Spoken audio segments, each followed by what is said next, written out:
നമസ്കാരം. Raf talk ഫുട്ബോളിലേക്ക് അവർക്കും സ്വാഗതം. ലലീഗയിൽ ഇന്ന് എൽ ക്ലാസിക്കോയാണല്ലോ. എൽ ക്ലാസിക്കോക്കുള്ള റയൽ മാഡ്രിഡിൻ്റെ ടീം പ്രഖ്യാപിച്ചപ്പോൾ സൂപ്പർ താരം കിലിയൻ എംബാപ്പെ പുറത്ത്. എംബാപ്പെ ഉണ്ടാകും, മടങ്ങിയെത്തും എന്നൊക്കെയാണ് പ്രതീക്ഷ. അത്തരത്തിലാണ് വിവരങ്ങളൊക്കെ ലഭിച്ചുകൊണ്ടിരുന്നത്.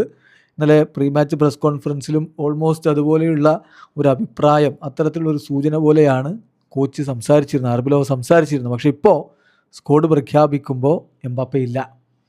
അപ്പോൾ ഈ മത്സരത്തിന് തിബോട്ട് കോർട്ടുവ തിരികെ എത്തിയിട്ടുണ്ട്. അത് റയലിന് വളരെ ഇമ്പോർട്ടൻ്റ് ആയിട്ടുള്ള ഒരു കംബാക്ക് തന്നെയാണ്. അതേസമയം എംബാപ്പെ ഇല്ല. ഇപ്പോൾ പരിക്കും അതുപോലെ തന്നെ മറ്റു പ്രശ്നങ്ങളൊക്കെ കാരണം പ്രധാനപ്പെട്ട കുറച്ച് താരങ്ങളില്ലാതെയാണ് ഈ ഒരു മത്സരത്തിന് റയൽ മാഡ്രിഡ് ഇറങ്ങുന്നത്. Kylian Mbappe is out. പിന്നെ ഫെഡെ വാൽവെർദെ മറ്റേ അടി ഉണ്ടാക്കിയിട്ട് പരിക്ക് പറ്റിയിട്ട് ആൾ പുറത്താണല്ലോ.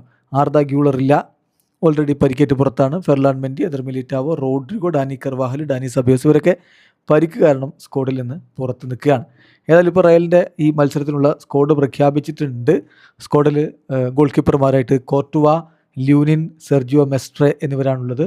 ഡിഫൻഡർമാരായിട്ട് Alaba, Trent, Asencio, Carreras, Fran Garcia, Rudiger, Huijsen, അതുപോലെ തന്നെ ഹിമനസ് എന്നിവർ ഉൾപ്പെട്ടിരിക്കുന്നു. മധ്യനിരയിലേക്ക് Bellingham, Camavinga, Tchouameni, Thiago, Cestero, Palacios എന്നിവരാണുള്ളത്. മുന്നേറ്റത്തിൽ Vini Junior, Gonzalo, Brahim, Mastantuono എന്നിവരുമുണ്ട്. ഏതായാലും എംബാപ്പെ ഇല്ലാതെ റയൽ ഇന്നത്തെ മത്സരം കളിക്കാൻ വേണ്ടി ഇറങ്ങുന്നു. വീഡിയോ അവസാനിക്കുന്ന ഫുട്ബോൾ ലോകത്തെ കൂടുതൽ വിശേഷങ്ങളുമായി റാഫ് ടോക്സ് എത്താം.